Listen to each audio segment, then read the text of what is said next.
Hello, welcome to the lesson. This is lesson 19 and I'm Dave Hill with the guitar class, Guitar Bible. And we've been learning a lot and working out on our technique and applying a lot of what we've been studying to various things. And all the while you've been getting better and better. And I really want to see you guys progressing by studying hard at this stuff, because it takes, music is a lifelong ambition and a lifelong endeavor, and it takes a long time to get good at it. But if you keep at it and you work at this stuff every day and you just keep studying and staying inspired, you're going to get somewhere. So just keep with it. Okay, so let's introduce a new warm-up exercise today. We did something similar to this in another lesson, only we did it with focusing on our 16th note rhythms, or maybe it was eighth notes, but it basically was straight 4/4 time. Now what we're going to do today to warm up is going to be playing triplets. Okay, so what I mean is we're going to be playing groups of 3 against a beat. So instead of playing 4, we're going to be playing 3 against a little faster tempo. Okay, this is going to be a good little warm-up exercise that I want you to work on. Okay, now why do you want to do triplets? Well, that's one of the fundamental differences in rhythms. Is there's either feelings of duple or triple time. Okay, so duple time refers to 4 or even divisions of the beat, 2 against the beat or 4 against 1. And triplets is triple time, and this is going to be 3 or 6 or 9 against a beat. Okay, so divisions of 3 against a quarter note pulse. Okay, so what I've got here, if you look at the exercise here on the board, is I've got a simple little chord progression that I've established to give us some harmony to play over. But what we're going to do is we're going to set up a little triplet exercise moving across various arpeggios and little shapes within the scale, and even at some places, some points to move around the neck, so we can also work out on our left hand. So the first thing you'll notice is we've got this little arpeggio here that we've been working on in this position. It's just inverted a little differently. So it starts off on the 3rd, goes to the 7th, down to the 5th, up to the 3rd, down to the 7th again, up to the 5th, down to the 3rd again, and the major 7th. So instead of just playing up and down the arpeggio in triplets, I'm giving you a chance to play 3 notes per interval here, but jumping around the arpeggio in a different way. So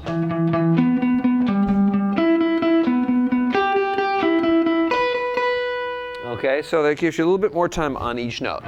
So the 3rd, the 7th, the 5th, the 3rd, the 7th, the 5th, the 3rd, and the major 7th, okay? And again, it's going to be like this.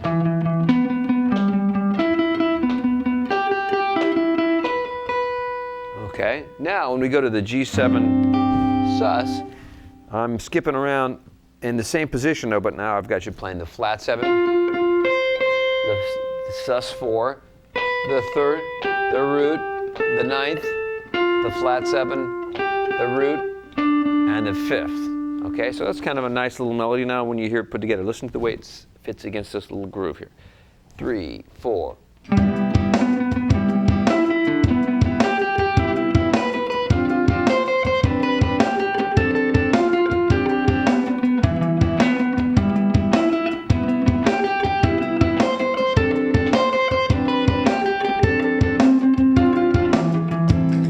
Okay, I messed up a little there, but it's a little faster than you probably want to start off doing it initially anyway. Okay, but I just wanted you to hear what it was going to sound like. Okay, so main thing here is that you're just trying to get it. Here's the challenging thing with triplets, is if you play alternate, you'll notice that you go down, up, down, up, down, up. In other words, every other downbeat is going to be reversed. You're going to play down, up, down, up, down, up. So you start the second beat with an upstroke, right? Down, down, down, up, down, down. So down, up, down, up, down, up, down, up, down, up, down. And that might kind of play with your right hand technique, and maybe that messes you up. So there's another way you could do it. You could also go down, down, up, down, down, up, down, down, up, down, down, up. So there's two different ways you could practice it. Just to turn off the chords. Okay. So what I mean is you could do it like this. That's all alternate. Or you could go like this.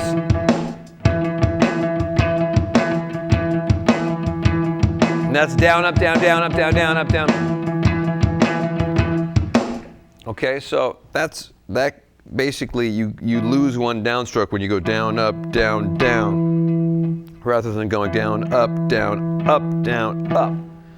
So it's a personal preference thing. I find that the faster the tempo goes, the more that you have to kind of pretty much play alternate there and go down, up, down, up, down, up, down, up, down, up, down, up. And that's okay. Once you get the coordination together, that won't seem that difficult. Okay? So now when we go to the B section and you see the A minor chord come up, then we're moving around a little bit here. We're going to play the minor third. We're going to play the fifth, the flat seven, and the roots. And we're going to bring that down and add a few extensions.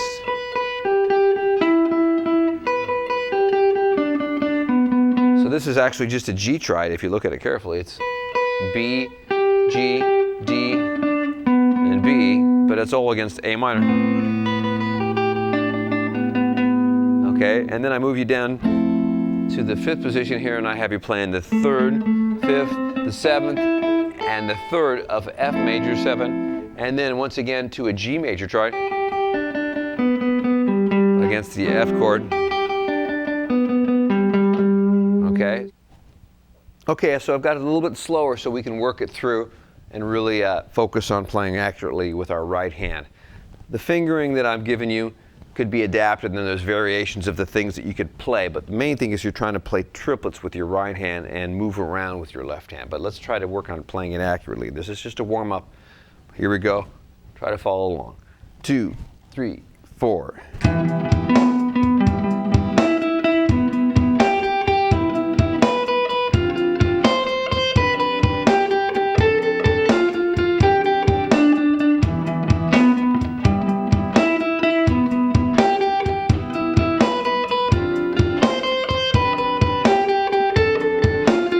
Next section.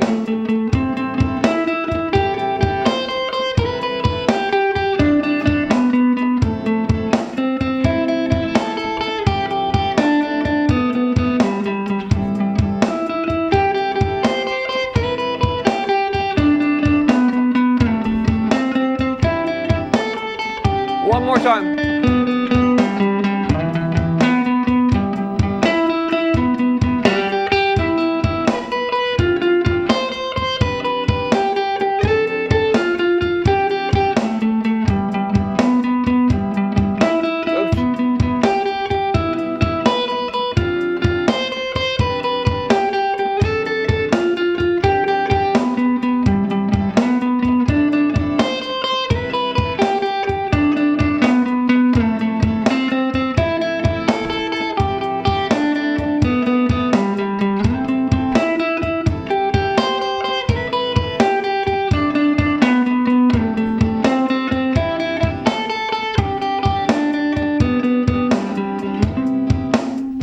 Okay, so there you go. That's a good warm-up exercise. Eventually you want to get to the point where you could play it maybe back to the tempo that we had. It was, well, maybe not even that fast, but you know, like, maybe like that. That's kind of bright, but maybe you have a little fun with it.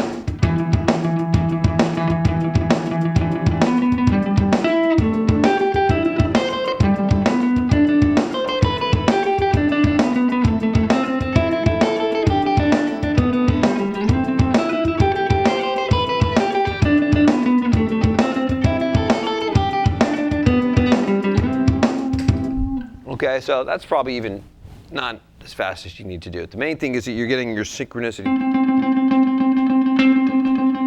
together with your right hand. Okay, so that's your warm-up exercise. I'll see you in a sec. We're going to come back with our last arpeggio.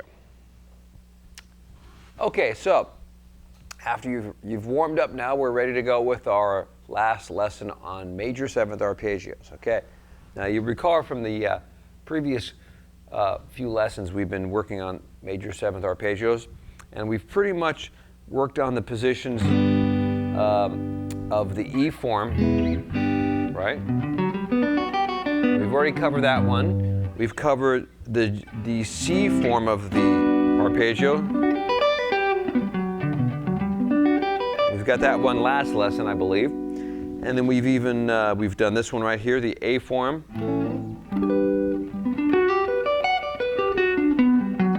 They're all right back there behind me. You can see the ones, there's the 4 shapes there to the left, or right there. And then finally, the last one we did, it was a bit of a stretch, was this one right here, right? In the key of G, it's way up here because the roots are on the E string, the G string, and the high E string, and that brings us into this pattern. Okay. All right, so the one that we didn't cover, that you'll notice I covered this shape, this shape, this shape, and this shape. But what happened right here, we missed it right in here. We didn't have anything. Okay, so that is the one we're going to work on today. You can even see right here is the chord that is a major 7th shape, right in here. These 4 notes to find the root, the 5th, the 7th, and the 3rd of a major 7th arpeggio. Okay, but you can also see there's other notes below that we're going to pick up here. So that the whole thing now from the lowest note of the arpeggio looks like this.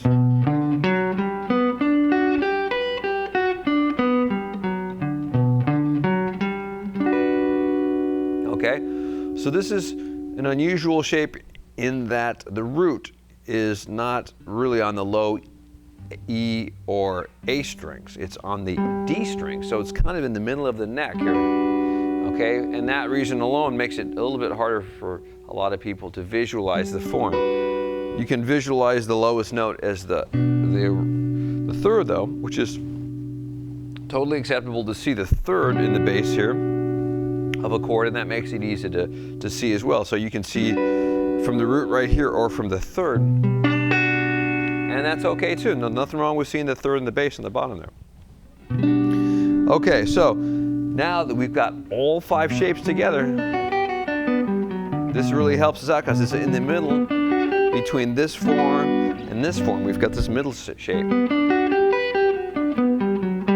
Okay, so let's just do a little drill here with this one. Let's just play the upper part of the arpeggio first. We'll just continue doing triplets like we've been doing in our other warm-up exercise. So we'll do it like this.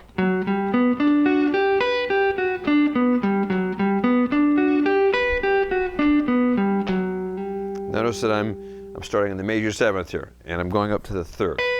Okay, and I'm doing alternate picking. Notice my fingers have to bar right here too. My 3rd finger. That makes it also a little bit more challenging to play.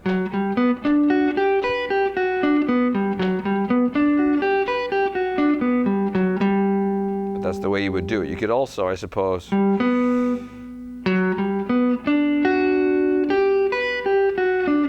use your 2nd and 3rd fingers there, but that doesn't feel very comfortable to me. You could use your 4th finger.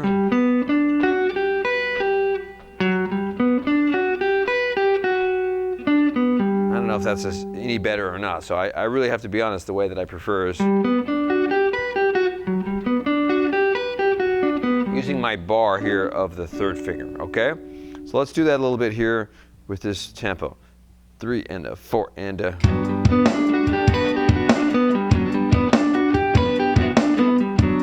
Turn it down a little bit.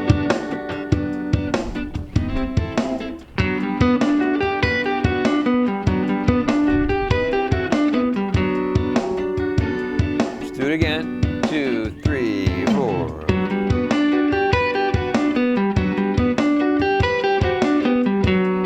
Excellent. All right. Okay, now let's do it from the bottom of the arpeggio and go up to the 5th here. So we'll start from the 3rd and go. actually, no, we'll go up to the 7th of the arpeggio so we have enough notes. So it's from the 3rd all the way to the 7th on top.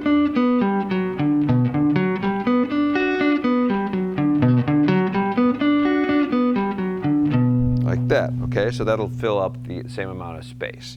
3 and a 4 and a.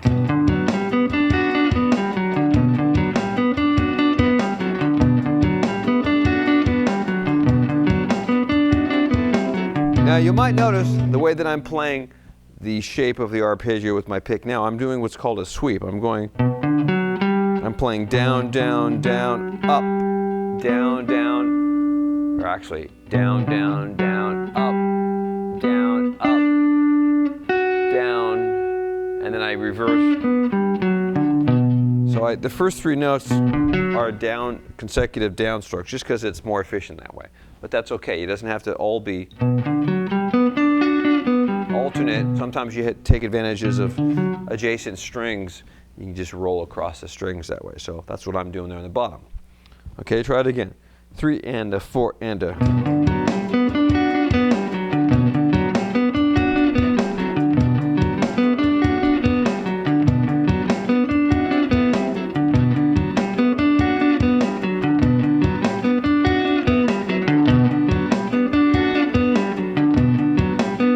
Now the top part.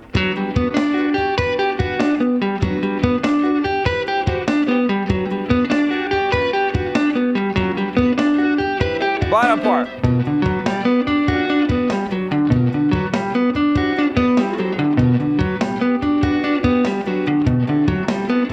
Top part.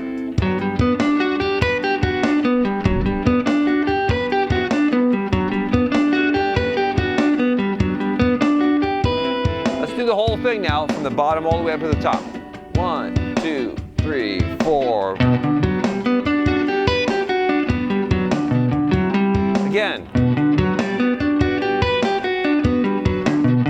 One more time. One more time.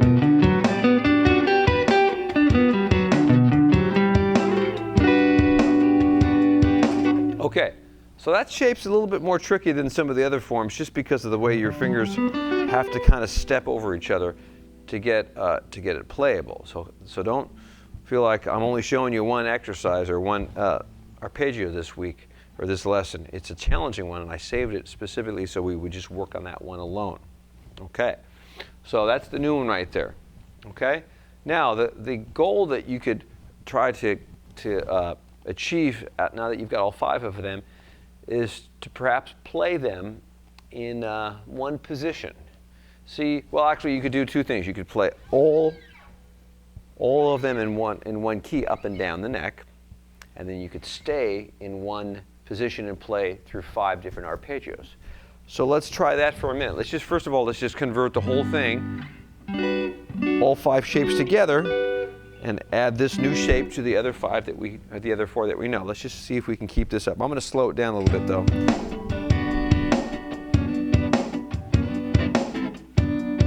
Let's make it a little bit more playable. Okay, so starting with this form right here. Here we go, and we'll start with the root in this case. 2, 1, 2, 3, 4. Again. One more time.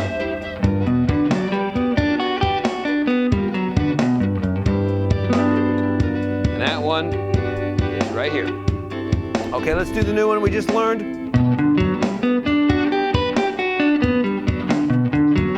Again. One more time.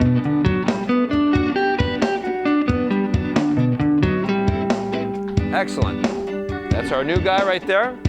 Let's go to the next shape that would be available out of this form. This is the shape right here. Let's start on the major 7th here. 1 and a 2 and a 3, 4.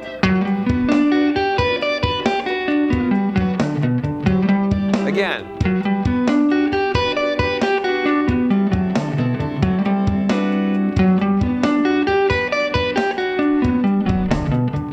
more time.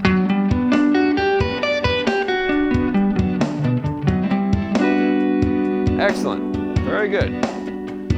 Okay, let's go up to the next shape up, which should be this form right here. And let's also start this on the major seventh. Here we go. 2, 3, 4.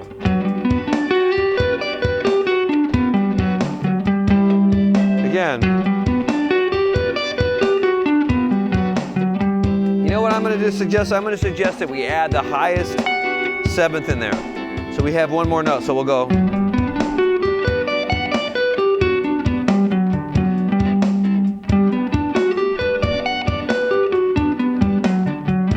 So we'll start on the root, and then we'll get up to the seventh this way. So it's an extension. It would be like if there was an extra fret, it would be right here. Okay, let's try it again. 2, 3, 4.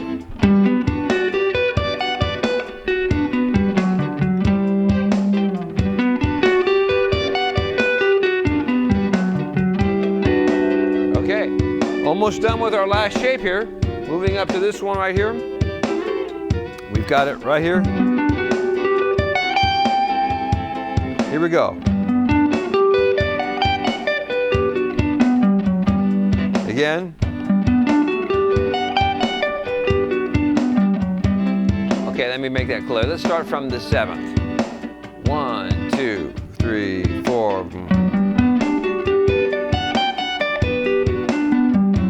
Again. One more time.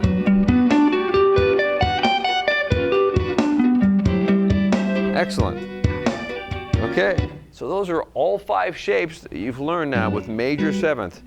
That's quite an accomplishment. You can play a lot of music now with just a good, strong knowledge of your arpeggios, especially major seventh, because you've learned in other lessons how they can apply over minor seventh chords too. And we're going to learn how to substitute them over other types of chords too. Major sevenths are probably some of the most powerful arpeggios that I use when I improvise. When I'm improvising, I constantly am thinking about the way I substitute one arpeggio over another, in this case a lot of times with major seventh arpeggios. So that's our lesson today. I hope you had a good one, and keep practicing these things, and we're going to review these now and build on these and add other chords, arpeggios to our lesson. So I'll see you in the next one. Dave Hill signing off. Have a good time, and I'll leave you with a little jam here using arpeggios again.